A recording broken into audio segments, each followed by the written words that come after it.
Hey everybody, welcome to the Have You Ever Played podcast, the only podcast that charges $20 per hour to listen to. It's your boy Matt, aka Matt Fondude, and that joke tickled James today. Yeah, I was quite ticklish. Yeah, oh wait, it's James, my co-host. We didn't introduce you. No one will know who Yes, you are. yes, of course they won't know me. I'm James, aka James 04E. Definitely my first time introducing myself. Yeah, but this could be little Jimmy's first episode they're listening to, and they're like, wasn't this supposed to be a book club for games podcast? And I'll So say, no, true. little Jimmy. It quickly turned into reading news stories from the internet, the podcast. Yes.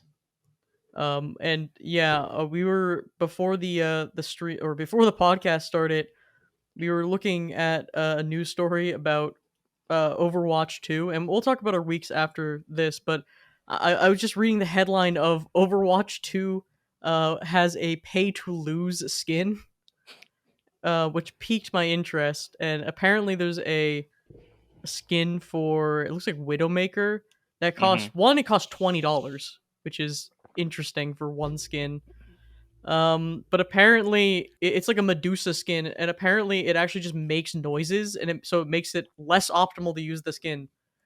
So your people will know where you are, Mhm. I'm which watching the is the video of the incredibly noises right awesome. now. I mean, Oh my god, it's just making hissing noises. The it's like snakes are going crazy. an easy fix, I guess, is just turning that off. But I think the story is more about the fact that it's like a $20 skin. Yeah, probably. Yeah, which I don't know. is yikes. Yeah, I know it's weird. Overwatch skins are they all used to come out of loot boxes, so I guess like the idea of a skin just having a price like that for Overwatch feels really weird. Yeah, I don't. I guess League. I guess they're just doing like I think League of Legends kind of set the world of like, hey, free to play game, and we'll have skins. I think the skins in that game cost a lot of money, right? But you can Uh get them other yeah. I ways. mean, also League does have some very good skins. So like, because it's Riot, they have the Munties and the hard workers and the good workers and the skilled workers, all the workers. Are we a pro Riot podcast now? I don't know if I can take that stance. Oh no, I'm not necessarily taking a stance. I'm saying that Riot have money and talent. Well, they do have a ton of money. That is true, and they could just throw the money at it. I mean, Blizzard has a ton of money to throw the money at it too. But like, I think it just hurts people because it was a game you paid. Overwatch One was you bought it once, and then you got like a loot box every time you leveled up, and it was kind of it honestly felt decently fair in terms of getting skins. Like I never Hmm. paid money. I think maybe I only paid money during a Halloween event to try to get more Halloween skins, like the first year they did Halloween stuff. Yeah. But yeah, like you didn't have to really pay money, but now with the whole battle pass and everything, and like there's no real way of getting skins outside of just paying for it. I don't know. Battle passes in games never really improve them at all. They just kind of do that FOMO thing. Yeah. Yeah. Yeah. I mean, yeah, monetization for skins and stuff like that. I still feel like there's a bit to explore there as far as I mean I don't think that there's ever going to be a system that's both profitable and feels fair for consumers. I think that's just a kind of reality of quite literally making money, especially when it's skin based. But there are definitely places where it could be better on both sides, I think. Yeah, I don't think it's necessarily a bad thing to sell skins. I think it's just I think if it's the game was free to play, I think free to play games can get away with selling cosmetics, and I'm okay Hmm. with it. But I think people are probably like, "Hey, Overwatch." People don't think of Overwatch as is Overwatch 2 even free to play? Is Overwatch 2 free to play? I think if you had, I think it is. I remember they initially said it's free to play if you've played Overwatch 1, but I think it's just full free to play now. I'm gonna look it up because I know I have it for free. It wasn't going to be free. Yeah. Yeah, it looks like Overwatch 2 is now free to play. Okay, so it is free to play, but that is to say people did pay for it, and I don't know. Yeah. It's in a weird spot, and I don't know who plays Overwatch 2 besides apparently a lot of people. I Hmm. think I stopped playing the game, so I'm like, oh, no one plays this game. Apparently, a lot of people play this game still. Yeah, I don't know. I stopped playing it as well, but it's got its audience definitely. But yeah, but speaking of playing games, did you play any games this week? Yes. So I actually had said last week that Elden Ring was the first thing I was gonna play when I got my new PC, but then I was like, you know what? Performance be damned. I'm playing Elden Ring, and I'll die to the bosses because my FPS drops to 20. Oh, And before you were too hyped and you got started. yeah, um, but yeah, it's great so far. I think I'm on.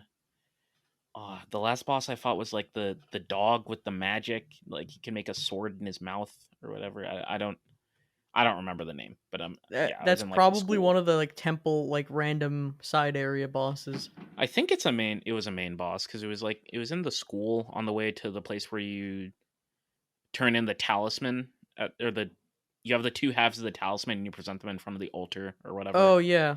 Yeah, it's like on the way there because when I got to one of the sites of grace, um, the the like arrow that they have pointing to where you're supposed to go, the arrow pointed like backwards, and I'm like, that's weird. Why would the arrow point backwards? I feel like I should just go straight. And I went backwards. I'm stuck in this whole like school with all these sorcerers and these like people that grab me and stuff, and it's weird. Um, but yeah, I think it's been pretty cool so far. Yeah, Elden Ring is something I need to revisit, but I'm constantly between like when the game came out, I put in like 68 hours, and then I kind of don't like my build, and that game is really big and expansive, and it's kind of hard to be like, well, maybe I'll restart from the beginning, or maybe I should just finish it where I am, but I kind of don't want to go back. But like, I think I'll get inspired to go back and play it eventually. Maybe Yeah, if they announce a DLC or something, I'll like get ignited into going back and playing it. I will say they have a lot more systems in place to make it easier to get back into the game. Hmm. Especially compared to the other Souls games. And I think like there was that whole thing about like people not liking Elden Ring's UI and UX. I actually thought it was great, especially for a Souls game where I felt like I very rarely didn't know where I was supposed to go. I had so much freedom. Like I think one of the coolest things they do in that game is they don't restrict you, but they do. Like even with the first boss, they kind of warn you like, yeah, if you go to some places that you're quite literally not high enough level for, you're gonna kind of get your ass beat. Like the tree sentinel at the start, it's pretty obvious that like you can't. It's very difficult to immediately beat the tree sentinel, right? Like you literally get two shotted by everything he does, and you also won't have a horse yet, so it's a little bit rough in some places, but I think it is really cool that they put him at the start to kind of tell you like it's okay to move on and come back for a boss later or something like that. Yeah, but I think some players probably ran into that and were like, "I'm gonna do this," and then they just like turn the game off, It's the which is funny. Souls player's ego. Well, it's not I just the see. soul player. It's like that one IGN reviewer who got stuck in the tutorial of Cuphead, Oh yeah, man. which that is such a notorious like video thing. It is so odd to me. It almost feels like that is a hoax because I can't imagine. I don't understand how they got stuck in the tutorial where it's just like use the parry button to like jump over the map or something. They just didn't understand like Yeah, how the game worked. yeah. I think one cool thing I noticed about the game as well is I think there was some key I had to get at some point in the game, and there was like a dragon sleeping right next to it. And I think I was a little under leveled at the time, so I walk up to the dragon. And I'm like, wow, this thing just kind of one shots me. This feels really unfair. Where is this key anyway? And I looked it up, and apparently you can take a specific path to not even wake up the dragon, Hmm. and so you can like sneak past it, get the key, and then like fast travel back. And I actually think the path wasn't actually that weird. It's there's this literally like some elevated platform that you just walk up and you drop down and the key's just there in front of the sleeping dragon. And it actually makes me think it might have been intentional that they did that, and I think that's really cool. I So I think a think lot at of stuff like that is intentional in Elden Ring, or at least the yeah. systems allow for stuff like that to happen.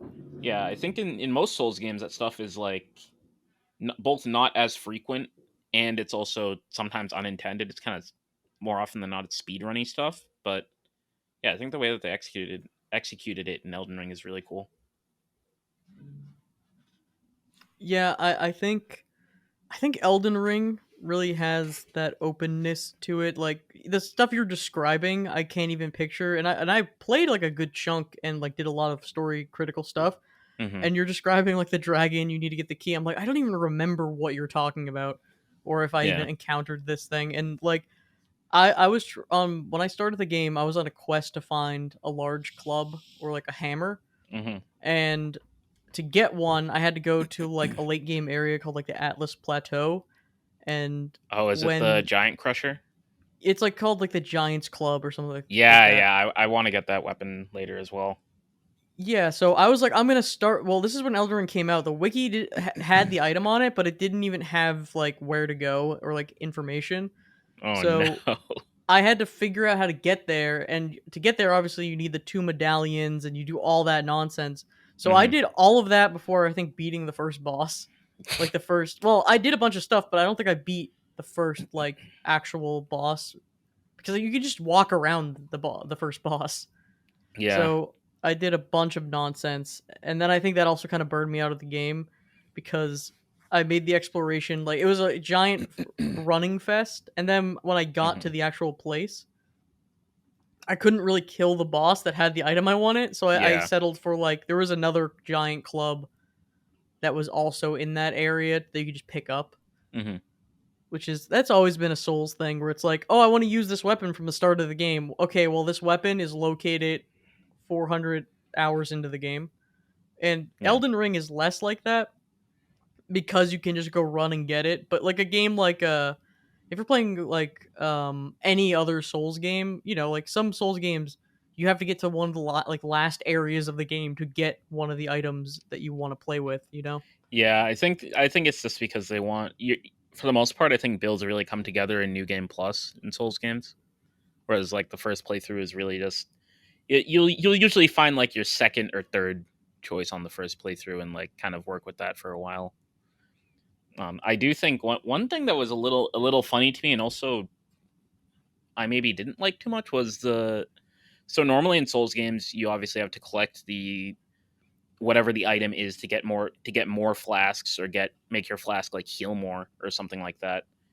And I think one of the problems I did kind of have with Elden Ring is that since the game is so open, the flask upgrades are sometimes in places where you otherwise wouldn't find them unless you were just straight up exploring. Which it does on one hand it does encourage exploration, but it's also kind of easy to miss them, and then you're finding yourself on one of these bosses where like you actually do need it because some bosses have like attacks that are just about guaranteed to hit you. And I also that also does kind of come back to the boss design a little bit. I actually think it's kind of cool that some of the bosses have these really delayed attacks because it does require you to do a bit of memorization. And I think Souls games have always been very heavily about trial and error, and like it teaches you to learn from failure. But I do think some of them are comically long in the way that they delay their attacks. Like I remember, I think it was Godfrey, either Godfrey or Godric. I know one is a much later game boss, but like the second main boss in the game, or something like that. And he does Oh, he does this Godric the whole Grafted, I yeah, think. Godric the Grafted. He does that whole thing where he like cuts off his arm in the cutscene, and I'm seeing him like raising his finger, like, oh my god, he's gonna attack, and I dodge like 4 times, and he doesn't do it. And I'm like, what is going on? He just cuts off his arm. I'm like, oh, I didn't even need to be worried because I legitimately thought that was just normal. Yeah, what's funny is I did that boss so late into the game that I first tried him. Like Hmm. he entered the phase and I was like, "Oh, I just did it the first try. Like I didn't have to retry it." Yeah. Which is but then there was that boss but I guess spoilers for some of the bosses in Elden Ring because we've already talked about some of them. Hmm. But General Radan, is that his name? The Star Seeker guy, the guy who rides around in the desert. Yeah, I've heard of him. Uh Yeah, or whatever his name is, something with an R. So I guess they nerfed that boss post launch because that boss, no matter what I did, it was just like attempt after attempt after attempt, and I would just die, and it would be like he would like one shot you. And Hmm. I did beat that boss pre nerf, and I apparently they have drastically nerfed that boss since the game had launched because no one could beat the stupid boss because he was just like it wasn't that he was hard, it was just he would just kill you really quickly regardless of kind of what you would do. And the boss was also annoying to like it was like a Yeah. cutscene basically where you just have to take really long time to retry. Yeah, I have seen a little bit of. So I've seen two late game boss or later in the game bosses, like as far as gameplay videos and stuff like that. It was him and Melania, I think. Hmm. And so for him, I did see that you had to like use your horse to get close, and I think one of the things that I'm a little iffy in the game about is the horse combat because it is a little awkward, and I think horse combat's really hard because the reality is riding on a horse, the way that it turns and all that stuff, and the way you have to attack, it's always going to be pretty awkward. And I think if you make it feel not awkward, it feels unnatural. Like I know some games have the whole thing where like when your horse turns, it just like turns instantly, like literally just rotates on the x axis, and it's weird. Yeah, you pull the horse handbrake and it does like a Yeah, complete like manual brake.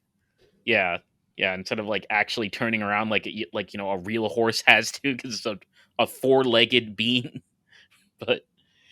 But yeah, I found that I didn't use the horse in combat very much, except for the first dragon boss that I fought, because I actually quite literally did need it in that case because it just made it a lot easier.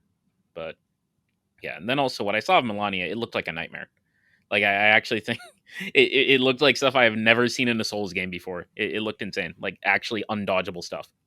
Well, I think Elden Ring really promotes playing co-op, and they Hmm. have those whole like spirit ashes or whatever to like Yeah, the simulate summons. co-op. Um, because a lot of the bosses just will sponge on one of your summons, and it almost feels like Hmm. you need to have that kind of going on.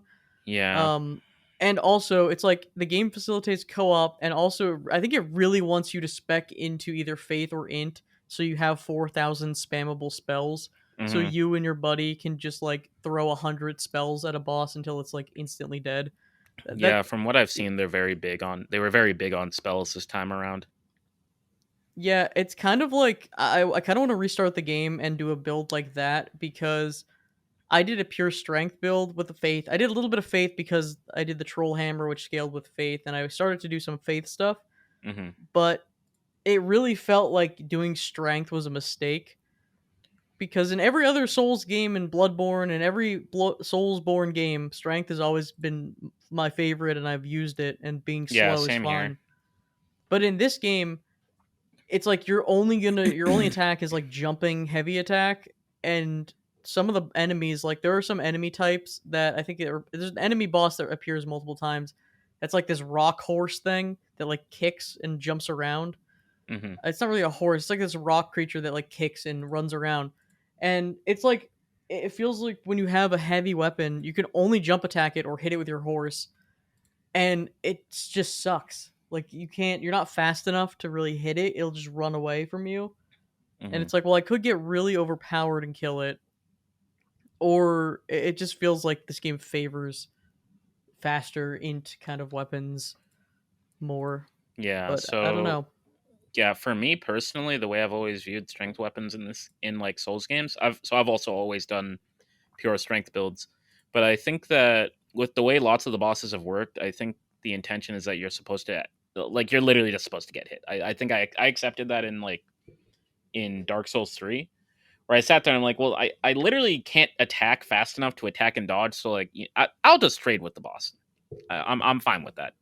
And I think it was actually really cool playing Bloodborne like that because they did have the whole mechanic where if you hit really fast after you got attacked yourself, you would life steal back some of the health you lost.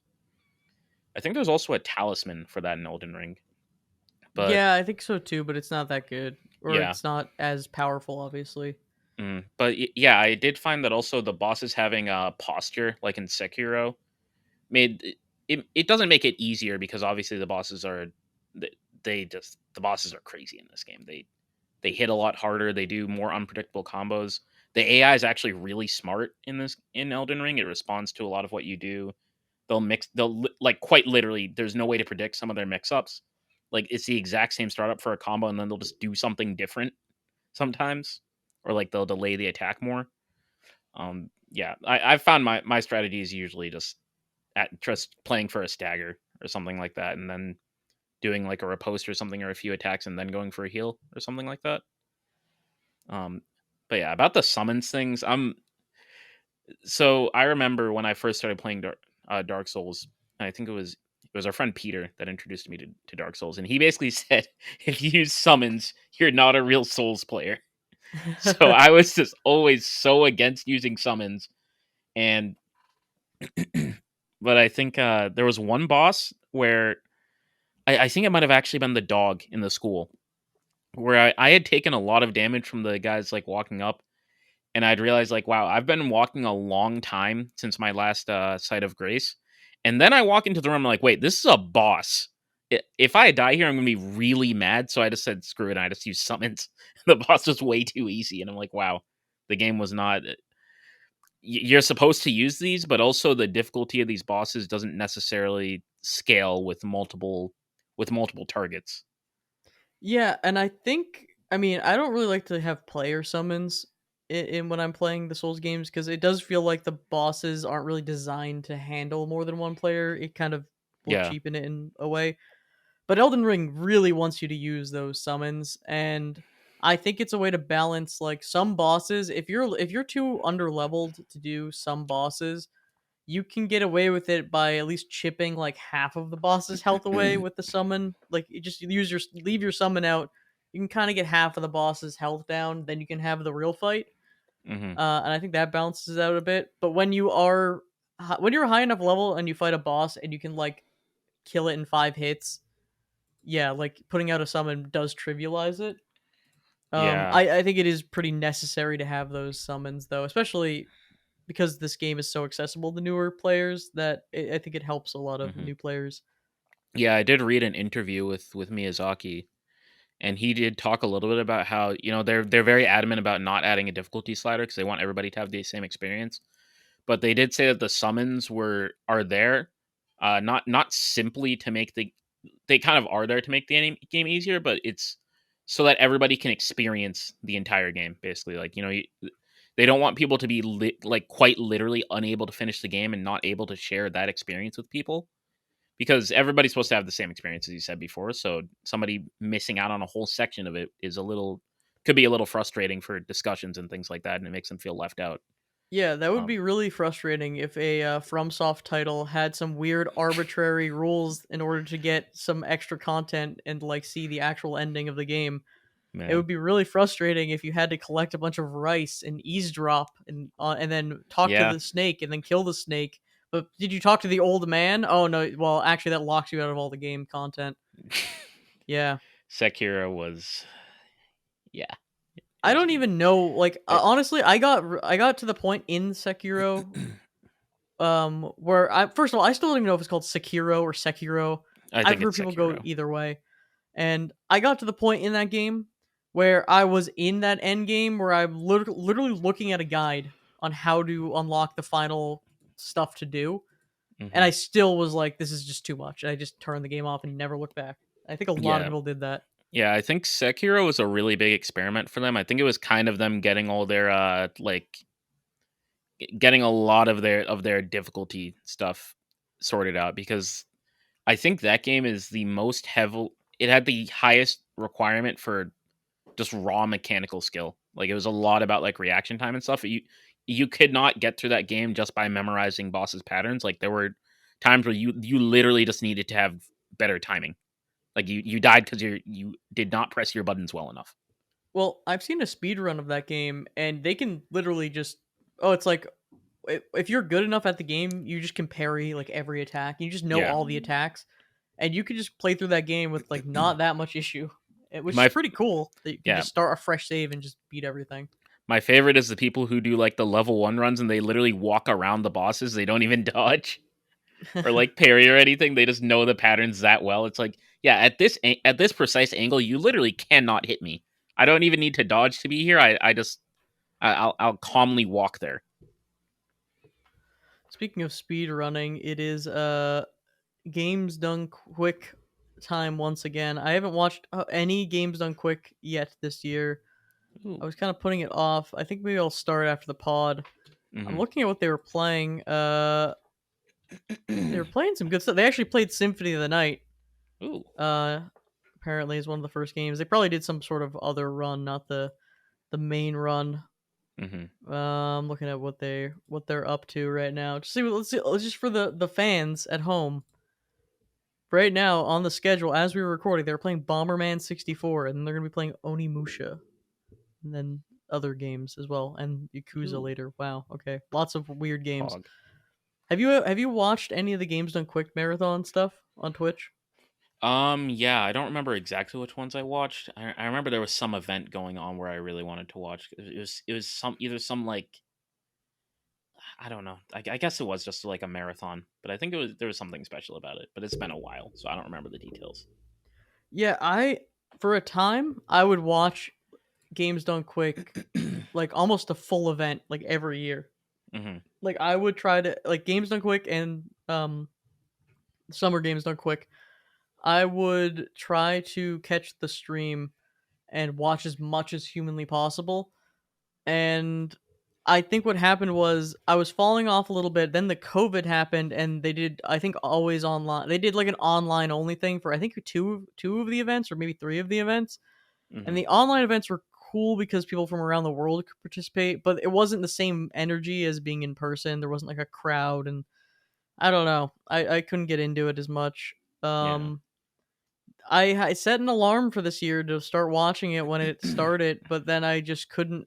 I couldn't bring myself to watch it. I don't know, but it's only day Man. 2, so maybe I'll get in after the pod. Play a little Dwarf Fortress while I watch or listen to the games done quick. Mhm. Have you ever played Dwarf Fortress? I've witnessed it. It You've is witnessed it. it is a spectacle. In what state did you witness it? Pre Steam launch? I think post Steam launch. Post? So pre would be like the ASCII art, like weird, and post is now they have like an actual like UI and graphics and stuff. Yeah, I think we talked about it on one of these episodes, and I like looked up some gameplay and stuff. Yeah, it's probably because I think I mentioned that I was gonna start playing it. Hmm. Um, and I still am gonna start playing it. It's just a lot to take in. Even the simplified version of the game, it's still a lot. But I feel like I'll have a lot of fun with it if I can kind of understand it. Hmm. Do you have any like games, weird PC projects like that you've been following for a long time, like fan Um, games or anything like that, Let me think. I don't think I do. or I like mean, I've there. mods? Yeah, there are certainly some that I've heard about to no end, like Yandere Simulator and things like that. But Oh yeah, I don't think any ones that I've particularly intentionally followed. I don't think I I've heard guess. any new news about Yandere Simulator Yeah, I don't know. in a the while. The closest I've come is a mod. There's the mod for Remnant from the Ashes. We've talked about it before. Remnant from Hell. I remember when they first announced it and stuff. I followed it a decent amount, and then like they still do updates for it every once in a while. Like it's mostly balanced stuff. Sometimes they'll add like new items, but yeah, I do follow that like decently. I feel like I'm always following like 20 different fan projects, like or just like games like that are in progress. Like Hmm. as of currently, I'm looking forward to Trixel Creatives. I think it's called Restitched or something. It's basically a Hmm. Little Big Planet PC game. They're Ooh. trying to make like a Little Big Planet style game for PC. Were you ever a big Little Big Planet player? Do you ever play any of those games? So I actually didn't have a PlayStation until PlayStation 4. I was an Xbox guy, but I did play Little Big Planet at a friend's house a few times, I remember. And I thought it was one of those mysterious games where it's like, "Oh, it's so cool," but like maybe it was so cool because I didn't own it. It's one of those Yeah, things where it's I like you play feel it at a that. friend's house and it's like, "Damn, I can't play it anytime, but when I do play it, it's special."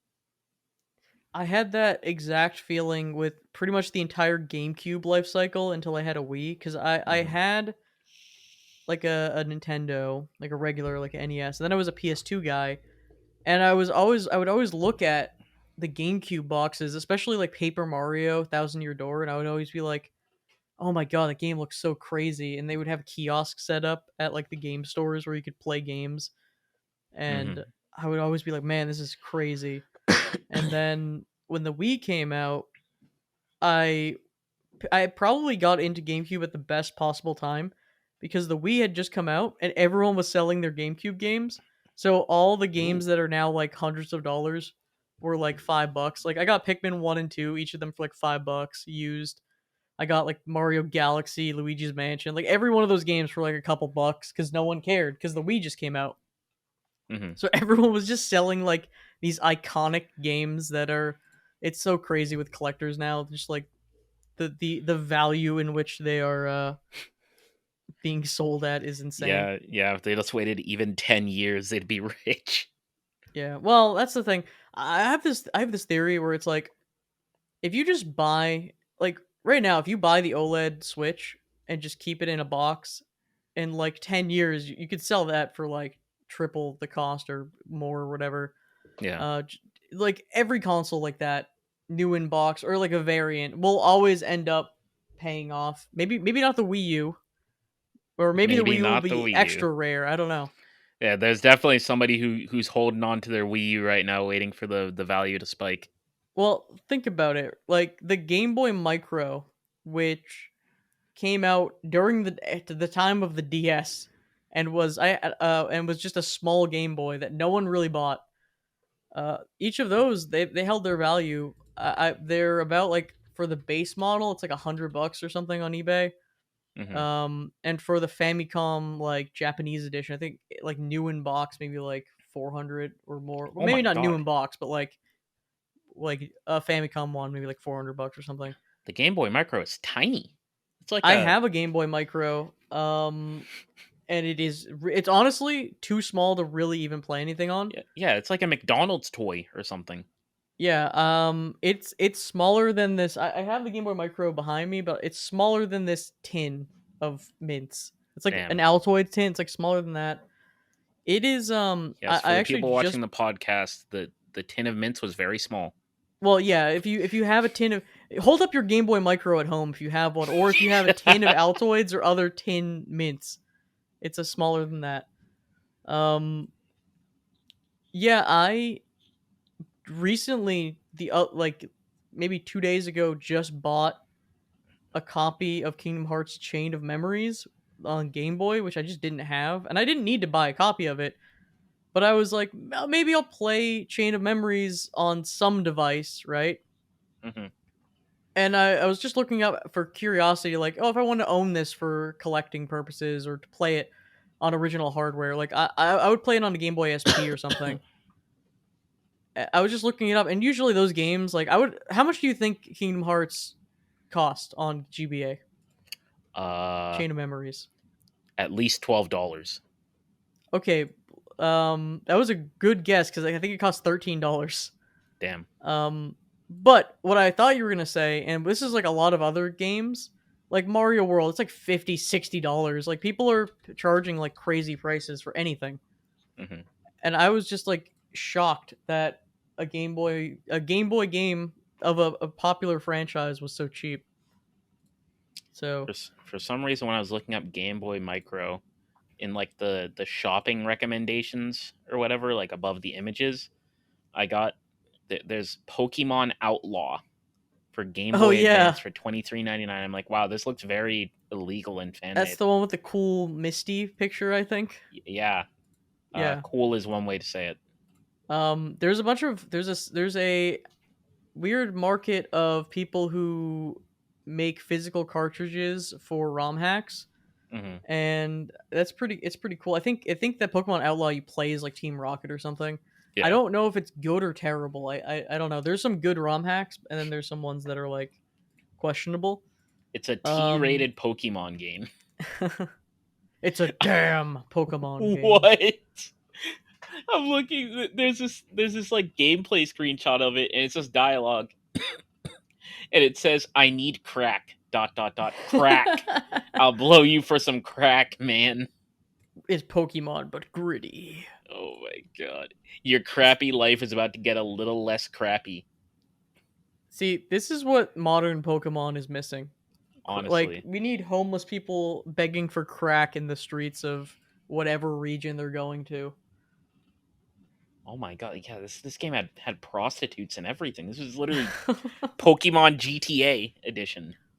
Yeah, it is crazy that, like, also, I was wary. I'm pretty sure I'm getting a real copy of the game, but there is a lot of reproduction cartridges that exist that do not tell you they're reproduction cartridges, especially for Pokemon games. Do you know that Pokemon games are like crazy expensive? Like, I think Pokemon Really? White and Black are like maybe $180 games now or something. What? I'll never understand like the Pokemon fandom. They're just an enigma to me. I will say it is good for me though because I own like all these because I bought them at launch because I was big into Pokemon. Yeah, I'm looking right now like $200. People are selling these for like $200. Hmm. Why? I have the like full complete inbox or like all these games. I could sell them. Man, It's silly. look I at don't be know. rich. I don't like game collecting. Game collecting is it used to maybe be somewhat affordable. You could go to like a yard sale and maybe find something. Now it's just like don't even bother. I think it's also that there's like fewer physical copies of things. They're gonna be out there like 10, 15 years from now. Like the games that are coming out like now or in the last 5 years are gonna get so expensive because people actually wouldn't have physical copies.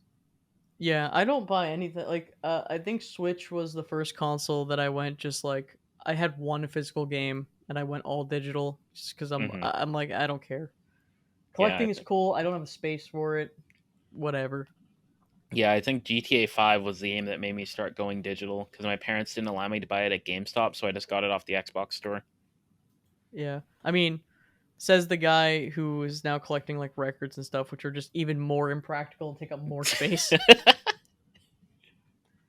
Um, yeah, the elusive Katamari soundtrack on vinyl, which is a sick record that I want, but they're just never gonna like restock that ever. Yeah, my dad has a huge CD collection, no vinyls, but like it was massive. Like we had these big, huge boxes, like that were a bit over half my height, and I think we filled like three of them when we were trying to move them because they used to be in my basement. But when we like renovated it, so like we had to move a bunch of stuff around, and we ended up not having space for all my dad's CDs in there. But yeah, yeah, we just had to move it, and there was so many. It was crazy. I think CDs, realistically, I mean, I like collecting albums because of the art aesthetic. Like, I like the way they look, and I have a Yeah. nice setup to play them. That won't destroy them. Like, I have like an actually like decent turntable and stuff. Hmm. Um, and it's cool aesthetic, and they're really impractical and genuinely kind of annoying and unwieldy, but it's neat to have. And I think CDs are probably the practical equivalent to being like, okay, it's neat to have the CD. It's less cool than having a record, but it actually is kind of practical because sometimes songs, like just the other day, some songs I were listening to are just not on Spotify anymore. So it's like, oh, that would have Yeah. been kind of nice to have. Yeah, like if Um, Spotify and like Apple Music just explode one day, so many people are just going to be without music. I'll just go on YouTube and be like, Go on YouTube. yeah, like the Leave old days. leave my phone unlocked while I I listen to know. my Oh my jams. god. I cannot believe what a stupid. It's like I guess it's a good way to monetize your app just by having a feature that every single person in the world wants to use. Yeah. Be able to lock your phone, and you used to be able to do an exploit on like Android phones to have a YouTube video audio play in the background, but Hmm. now you can't. So now I'm at work listening to podcasts. Sometimes podcasts it's easier to watch them on YouTube or whatever, or some things are on YouTube or like video essays.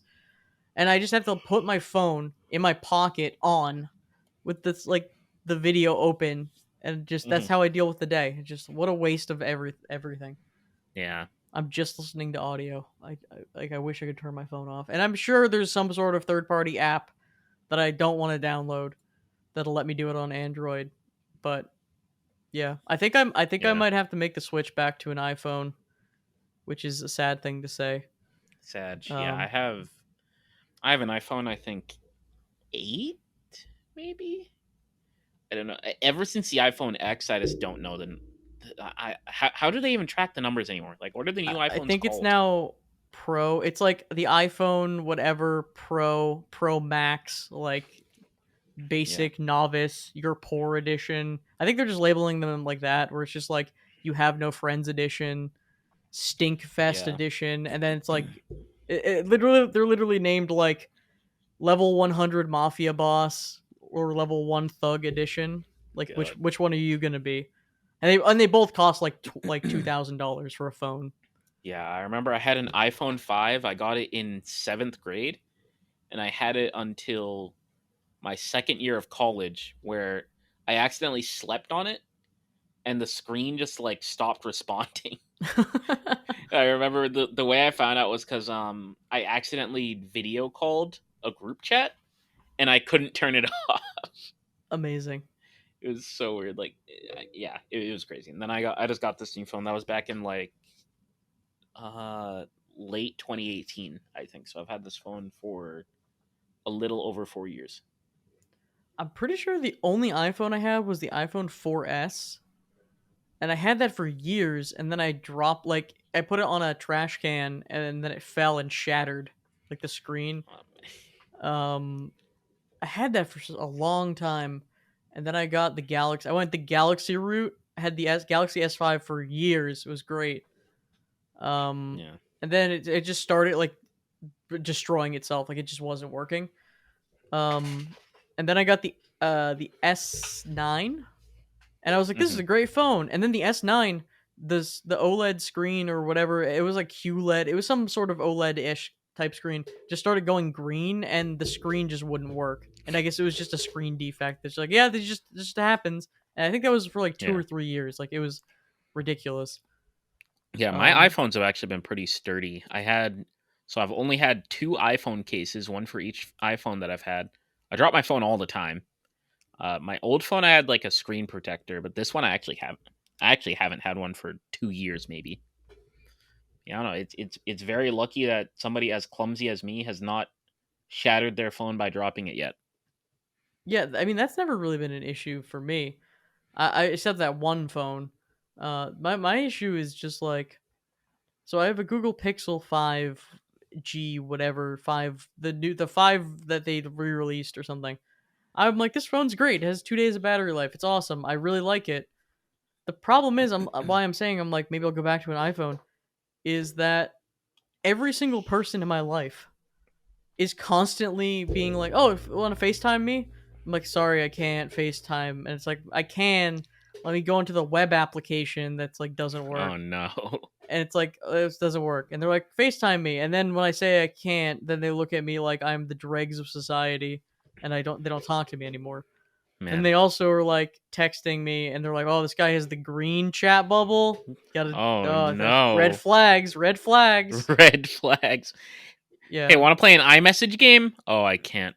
Wow, Yeah, nerd. it's like, oh yeah, no, they're like, what do you? What's their? Oh, I'm so sorry for your loss. It's like I know I chose to buy this phone. It's not like I couldn't afford the $30,000 camera phone that has 15 cameras on it. But it's like maybe if I buy an iPhone, it would be like 2 generations behind because who cares? Maybe it'll be a little cheaper. It's Yeah. harder to buy a refurbished thing anyway. Um, but it's just things like that, little things where people when people send you a text message that has a video in it or like an image, it just doesn't work. You'll Oh get my it and god. it's compressed. No, yeah, this was a problem over the holidays where everyone was like, "Let me send you a video of you from the holidays," and then I would get it and it's like 144p, and it's because there's some weird like I don't I'm gonna sound like an idiot. There's like a video codec thing or there's some sort of like compression-y video thing that Apple does that is not the standard, and of course it's not the standard. So on Android devices and stuff like that, it always just if I send something to someone, it'll look like garbage, and if they send it to me, it'll look like garbage. Hmm. And that has to be intentional, just to have me feel like this, where I'm like I have to buy an iPhone now because no one in my life wants to talk to me anymore because Yeah. they want to go on FaceTime. Yeah, I mean that's how they get rid of the competition. They just make it so you literally need an iPhone. I genuinely think people look at me and when I say that I can't FaceTime, and actually like are disgusted. Like I Yeah. think it's an actual issue. Yeah, I think it probably is. Oh man. Yeah, I might have to go. I might just I like I really the sad thing is I really like my phone, and it would be a complete waste to buy a new phone.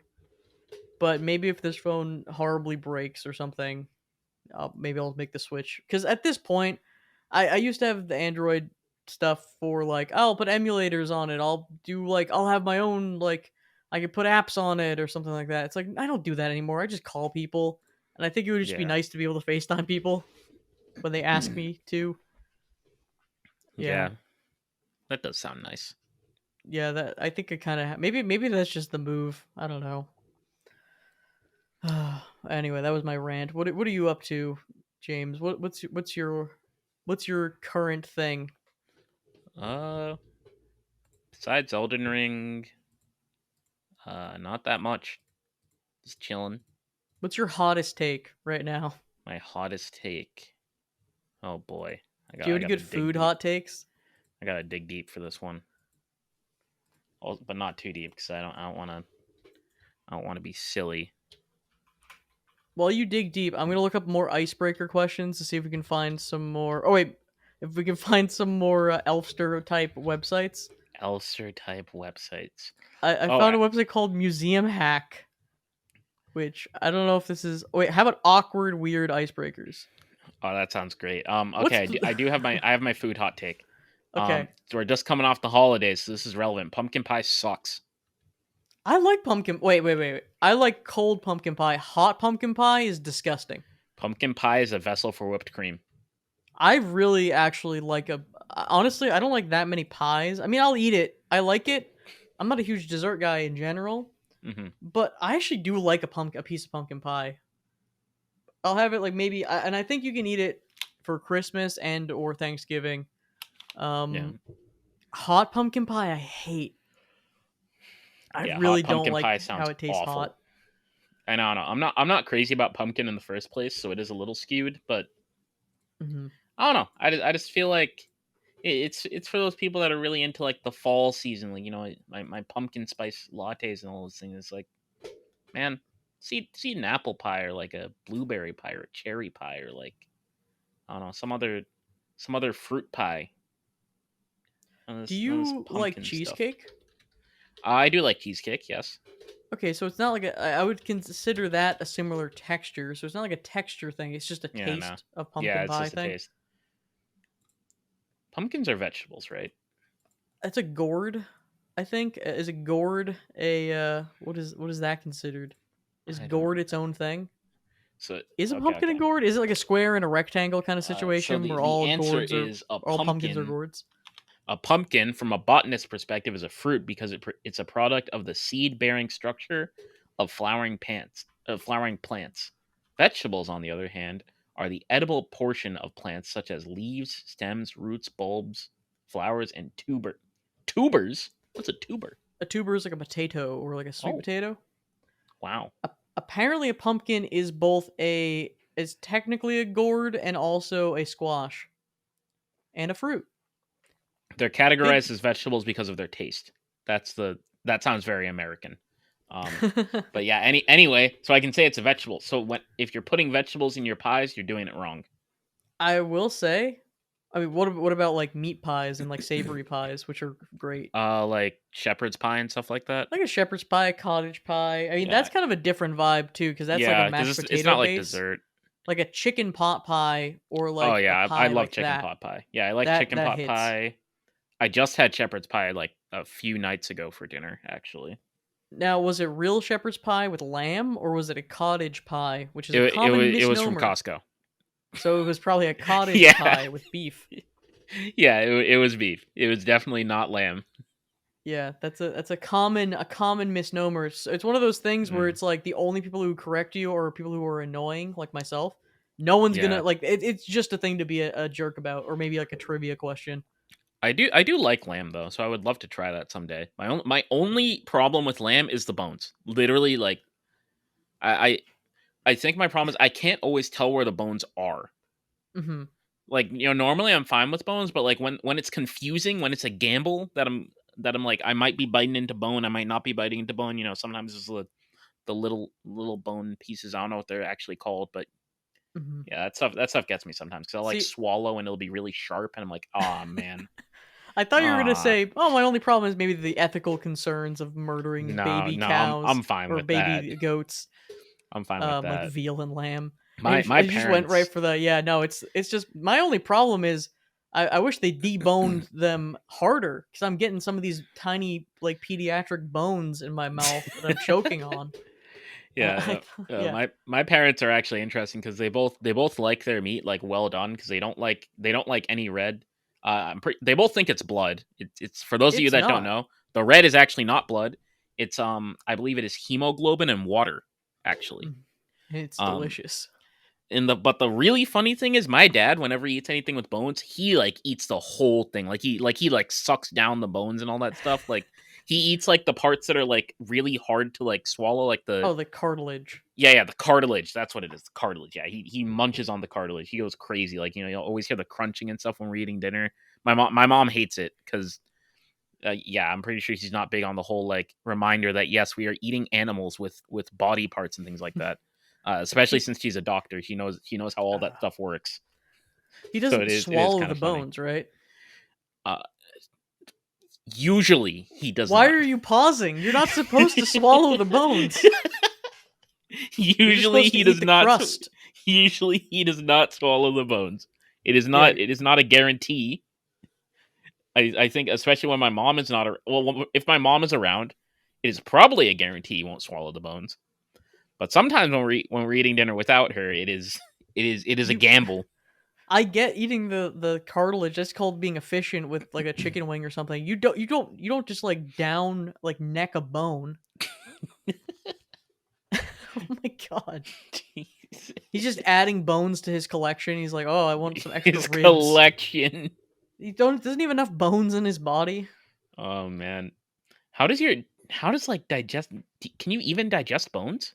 I don't Like how does that know. work? I don't it probably doesn't work very well. I've got to Google that. I really don't think you should be like eating like sucking on a bone. Wait, let me read you one of these awkward and weird icebreaker questions brought to you by museumhack.com. If Oh you want to boy. send us an awkward or weird question or a story about how you suck down bones, please send it to the HYEP podcast at gmail.com. That is the HYEP podcast at gmail.com. Now, James, let me ask you one of these awkward, weird, wacky questions. Oh boy. What's the weirdest food you've ever eaten? Oh my god. That's Hmm.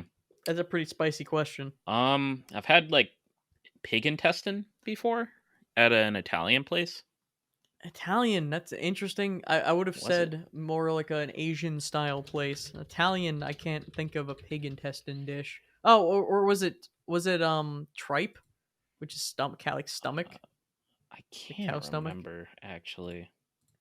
Tripe Um, I could see, but I don't know pig intestine. yeah, I just do remember it was like this Italian. I think they were like experimenting with it or something. It's one of those Italian places where like we go there because like my parents know the owner. It's the it's like all those memes you see where it's like the big Italian dude walking up to your table like how's everybody doing, how are the kids, and all that stuff. Oh, beautiful. That's how you know the food's gonna be good. Yeah, the food there is great, but yeah, I think it was pig intestine. I'm pretty sure it was some if not intestine, it was a pig organ. But yeah, Did the restaurant have the statue of the chef holding like a tray with something on it? yes, It did? Okay, that's how yeah, you know it's good. That's yeah. that's authentic. Oh man, but yeah, Okay. it was actually pretty good. I remember.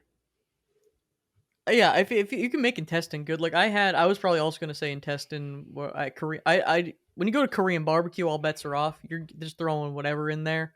Hmm. I'll eat anything at Korean barbecue. I will say the intestine I had one time at Korean barbecue was not very good, and I went with people who have had intestine before, and they also said that wasn't even good for intestines. So I got a bad batch. I don't know Hmm. if it was clean as it could have been. I was still tasting some of the pastures, if you know what I'm saying. Oh man. It could have been better. Oh And no, you that's know, there's not better good. cuts of meat, like oxtail is delicious, but now that's expensive because people like caught on to it. Hmm. Uh, yeah, I don't know what's a weird like. I'm trying to think of something that could actually be considered really weird, and I guess to some people, like even like an oxtail or something, or like tongue. Like I ate tongue. Is Hmm. tongue's good. Yeah, Um, like frog legs too. have you had frog legs? No, I actually haven't had them before. I heard they're good though. I want to try I them heard. someday. Yeah, I would actually. You know what? I was thinking if you're thinking like I don't know if the French if there's like a French style that are just like whatever, but Hmm. I was watching some of those bizarre food shows and they went to like place where they get frogs and they were just deep frying them and eating them like chicken wings and stuff. I'm like that Yeah. actually sounds pretty fire. I could do that. Hmm. They eat like squirrel in some places too. It's like I'm not like I'm not that weirded out. I mean, I think I'd be a little weirded out by eating raccoon or squirrel just because of like Yeah. they might have parasites or whatever. But you could like Yeah. clean it in a way.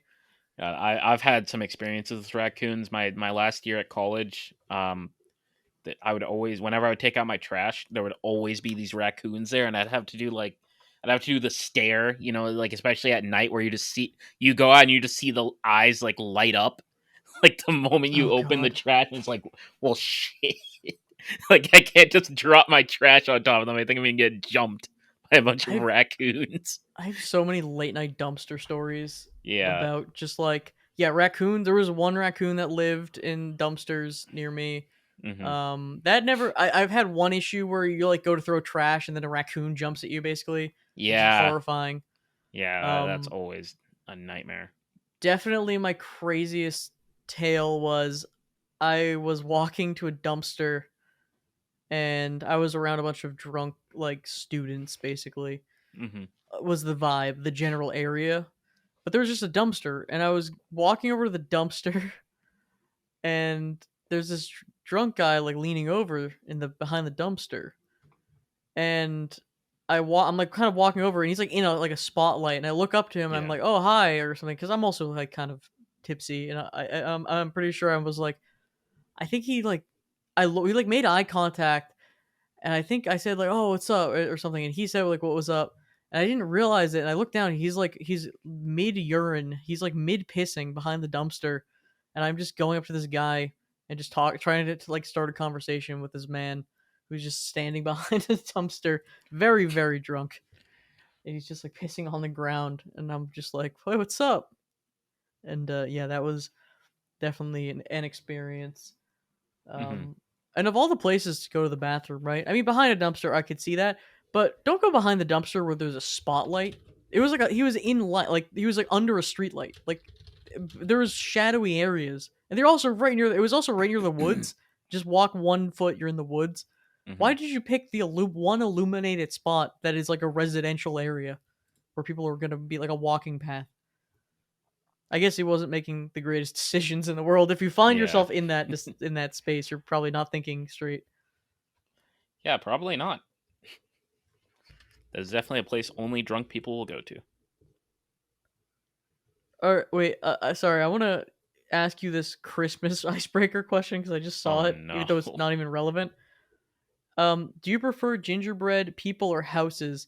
Now, the actual question I'm going to ask is, do you like gingerbread? And if you do, I feel like gingerbread people taste better.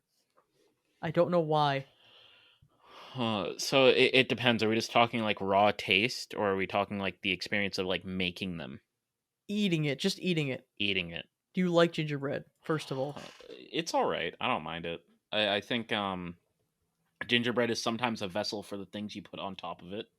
Mm-hmm. So it it is what it is. I don't know. So like I think gingerbread houses are pretty cool. Like I think they're more fun to look at, in my opinion, because you can do some really fancy stuff with them, and you can have a little bit more variety. Like you can have like a candy cane out front or something like that.